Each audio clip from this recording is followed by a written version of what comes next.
Friends, this is दीपक चौहान। दोस्तों आज मैं आपके सामने पास्ट सिंपल वाला टॉपिक लेके आया हूं। पास्ट सिंपल, और हम लोग अधिकतर जो गलती करते हैं, सबसे पहले मैं वो बताता हूं कि पास्ट सिंपल के लिए हम लोग ये गलती करते हैं कि जब भी हमारे सेंटेंस में खाता था, पीता था, जाता था आएगा तो आप उसको पास्ट सिंपल बना लो। खाया पिया गया आएगा तो आप उसको पास्ट सिंपल बना लो, सब्जेक्ट प्लस वर्ब का सेकंड फॉर्म बना लो। तो दोस्तों मैं आपको बताऊंगा, चलो ये तो एक सुविधा, ये हमारी सुविधा के लिए है कि आपको जब भी खाया, आया, गया, चखा बोलना है, या फिर आता था, पीता था, जाता था, कभी कभी ये भी यूज़ करते हैं, तो आप लोग वहाँ पर सब्जेक्ट प्लस वर्ब का सेकंड फॉर्म लगाएंगे, बिल्कुल सही है, कोई गलत नहीं है। लेकिन आप इसके नेचर पर जाओ, इसके स्वभाव पर जाओ, इसकी प्रकृति पर जाओ। इसका नेचर ये है कि कोई ऐसा काम जो किया हो पहले, जैसे उसने मुझे बुलाया, वह समय पर आई, तुमने अंग्रेजी का इस्तेमाल किया, कोई ऐसा पास्ट में किया गया कोई काम जो हैबिचुअल एक्शन भी हो सकता है, जो यूनिवर्सल ट्रूथ हो सकता है, पास्ट का, प्रेजेंट का नहीं बोल रहा हूं। प्रेजेंट में हम लोग फर्स्ट फॉर्म लगाते थे, ये पास्ट का काम है, तो वहां हमें सेकंड फॉर्म लगाना है। ये आपको ध्यान देना। पास्ट का कोई इंसिडेंट, पास्ट का कोई हैबिचुअल एक्शन जो एक बार किया गया हो, तब हम लोग आएंगे सेकंड फॉर्म। दोस्तों ध्यान देना, ये गलती नहीं करना है। ये बात तो चलो अपनी सुविधा के लिए कि खाया गया पिया आएगा तो हमको सेकंड फॉर्म लगाना है। और जब भी आप नेगेटिव बनाएंगे या इंट्रोगेटिव बनाएंगे तो आप डिड का इस्तेमाल करेंगे। डिड पॉजिटिव या अफर्मेटिव में नहीं आएगा, नेगेटिव इंट्रोगेटिव में आएगा। ये बात भी आपको ध्यान देना है। अब कुछ सेंटेंस लेते हैं, उसमें सारी बातें क्लियर हो जाएगी। तो आपसे गुजारिश करूंगा कि वीडियो में आखिर तक रहें, उसकी हर बात को समझिए, और हो सके तो कमेंट सेक्शन में 2-3 सेंटेंस बना के बताइए इससे रिगार्डिंग।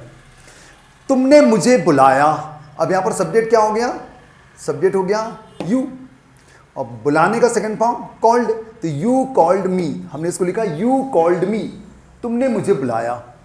उसने पिछले साल शादी की, उसने पिछले साल शादी की, तो सब्जेक्ट हमारा उसने है, जिसको ही और शी कुछ भी मान सकते हैं। यहां पर समझ में नहीं आ रहा है ही है कि शी है, हमें क्लियर नहीं हो रहा है।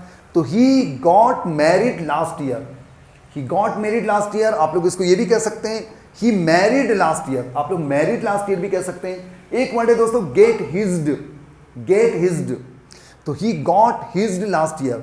आपको ये बात ध्यान देना है कि गेट या गॉट या फिर गेटिंग, इसके बाद जब भी कोई वर्ब आएगा वो थर्ड फॉर्म में आएगा।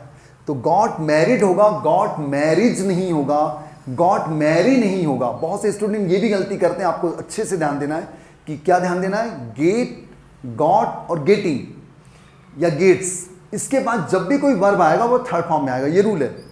इसमें अगर डाउट है तो मैं इसका एक और लिंक आपको भेज सकता हूं, एक वीडियो मेरा इस पर बना हुआ है। नेक्स्ट सेंटेंस, मैंने तुम्हारी शादी नहीं कराई। अब दोस्तों हम लोग नेगेटिव ले रहे हैं, मैं ऑलमोस्ट सबके दो लेता हूं ताकि हमारा वीडियो बड़ा ना हो और बोरिंग ना हो। मैंने तुम्हारी शादी नहीं कराई, ये पास्ट टेंस है। अब हमको डिड का इस्तेमाल करना पड़ेगा, यानी सब्जेक्ट और वर्ब के बीच में हम लोग डिड नॉट का यूज करेंगे, और जब डिड नॉट का यूज करेंगे तो ये फर्स्ट फॉर्म में आ जाएगा। तो ये बनेगा आई did not get you married, I did not get you married. अब जिसकी शादी करा रहे हैं उसको हमको लिखना है गेट के बाद। मेरी शादी, तो डिड नॉट गेट मी, यहां पर मी आएगा। उसकी शादी तो हिम आएगा, तो आपको गेट के बाद लगाना है। ध्यान देना, यहां पर किसकी शादी की बात चल रही? तुम्हारी शादी की बात, तो हमने यहां लगाया। तो बहुत से स्टूडेंट क्या करते हैं, आखिरी में लगा देते हैं आई did not get married you, ऐसा लगा देते हैं, जो कि रॉन्ग हो जाएगा। इस पर अच्छे से ध्यान दो आप। फिर से रिपीट करता हूं, आई did not get you married, okay, yes. तुमने मेरी मदद नहीं की, तुमने मेरी मदद नहीं की, you did not help me. अब यहां पर हेल्प में ईडी नहीं आ रहा है। अधिकतर स्टूडेंट ये गलती करते हैं कि डिड के साथ यहां पर सेकंड फॉर्म लगा देते हैं, जो नहीं लगाना है। ये बात भी आपको ध्यान देना है। डिड के रहते हुए वर्ब का फर्स्ट फॉर्म आएगा। डिड एक हेल्पिंग वर्ब है, उसके रहते हुए हमें वर्ब का फर्स्ट फॉर्म लगाना है, ओके। तो हेल्प्ड नहीं होगा। अब दोस्तों हम लोग आ जाते हैं इंटरोगेटिव में। शुरू में क्या आ रहा है? जब शुरू में क्या आएगा तो हमको हेल्पिंग वर्ब को आगे लगाना है। कोई भी किसी भी टेंस की हेल्पिंग वर्ब, आज चूंकि हम लोग पास्ट सिंपल पढ़ रहे हैं तो पास्ट सिंपल की हेल्पिंग वर्ब डिड आगे आएगी। क्या वह बेवजह पछताई, क्या वह बेवजह पछताई, तो लड़की है, तो did she repent in vain, did she repent unnecessarily, did she repent without any reason. और मैंने रिपेंट में सेकंड फॉर्म नहीं लगाया है, डिड शी रिपेंटेड नहीं बोला मैंने। तो ये गलती अधिकतर होती है, इस पर ध्यान देना है दोस्तों। क्या तुमने मेरा मजाक उड़ाया, क्या तुमने मेरा मजाक उड़ाया? Did you make a fun of me, दोस्तों यहां पर ए आना चाहिए। Did you make a fun of me, तो यहां पर मैं ए लिख देता हूं। मैं ये लीजिए छोटा सा, did you make a fun of me, तो यहां पर फिर मेक का हमने सेकंड फॉर्म नहीं लगाया है, फर्स्ट फॉर्म, क्योंकि डिड के साथ वर्ब का फर्स्ट फॉर्म आता है। अब दोस्तों हम लोग आते हैं WH क्वेश्चन में। WH क्वेश्चन का मतलब होता है व्हाट, वेयर, हाउ, व्हेन। तो व्हाट, वेयर, हाउ, व्हेन का इस्तेमाल करेंगे, यानी हेल्पिंग वर्ब के बाद पहले आ जाएगा, यहां पर आ जाएगा आगे। अब कहना है वह कब आया। अब कब हमारा WH क्वेश्चन है, प्रश्नवाचक शब्द है, तो हम लोग लिखेंगे when did he come. When did he come, did के साथ फिर फर्स्ट फॉर्म लगाएंगे, कम लिखेंगे, केम नहीं लिखेंगे। तुमने उसे कहां बुलाया, तुमने उसे कहां बुलाया, तो सबसे पहले लिखेंगे कहां, where did you call her, या फिर where did you call him भी हो सकता है, हर भी हो सकता है। अब यहां पर उसे का मतलब हमें समझ में नहीं आ रहा कि लड़के को बुलाया कि लड़की को बुलाया। ओके, फिर मैं बता रहा हूं कि कॉल में मैंने ईडी नहीं लगाया है, फर्स्ट फॉर्म आएगा। कौन चिल्लाया, कौन चिल्लाया या किसने चिल्लाया, हु शाउटेड।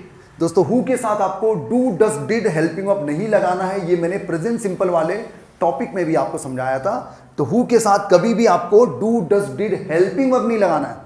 ओके, किसने बताया, हु टोल्ड, किसने बताया, हु टोल्ड।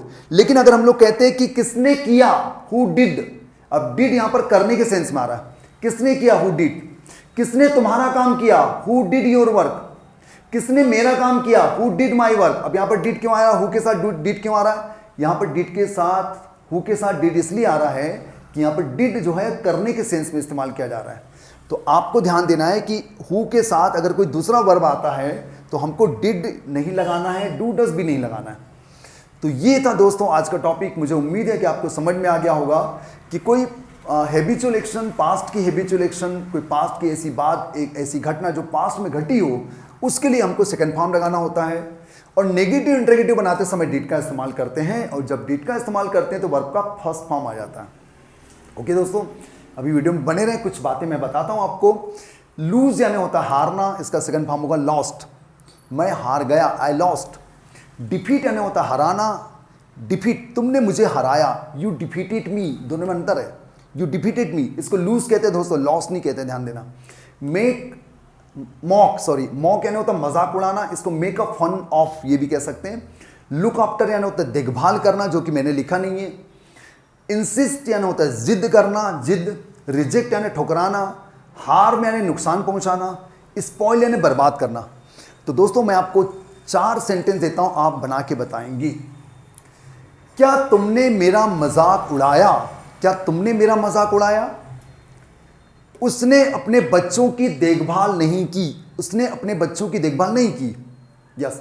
बच्चे ने क्यों जिद की, बच्चे ने क्यों जिद की। किसने तुम्हारा प्रस्ताव ठुकराया, किसने तुम्हारा प्रस्ताव ठुकराया। ओके। हार्म, क्या मैंने तुम्हारा नुकसान पहुंचाया, क्या मैंने तुम्हारा नुकसान पहुंचाया। यस। किसने तुम्हारा समय बर्बाद किया, किसने तुम्हारा समय बर्बाद किया। यह सेंटेंस था। मुझे उम्मीद है कि आपको समझ में आ गया होगा। और वीडियो छोड़ने के पहले आप इसका स्क्रीनशॉट ले लीजिएगा, स्क्रीनशॉट ले लीजिए वीडियो छोड़ने के पहले।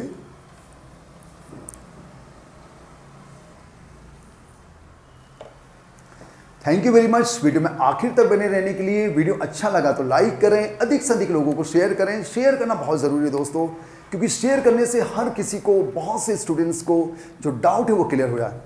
यस। और ये लॉकडाउन में हमें बहुत कुछ सीखना है, बहुत अच्छी अच्छी पॉजिटिव बातें सीखना है, जिससे हम ये कह सकें, फ़ख्र से कह सकें कि ये 4-5 महीने हमने अपने समय बर्बाद नहीं किए। I did not waste my time. Yes, ये हम लोग पास्ट सिंपल का भी इस्तेमाल कर सकते हैं। तो दोस्तों बहुत से लोगों को शेयर करेंगे, मैं उम्मीद करता हूँ। बहुत जल्द मिलेंगे इसी प्रकार की नई कोशिश के साथ, नए प्रयोगों के साथ, आपके और मेरे डाउट के साथ। धन्यवाद, थैंक यू वेरी मच। और आपको भी किसी टॉपिक पर डाउट है तो आप मुझे क्वेश्चन कर सकते हैं, मैं उसका वीडियो ज़रूर बनाऊँगा। धन्यवाद, थैंक यू।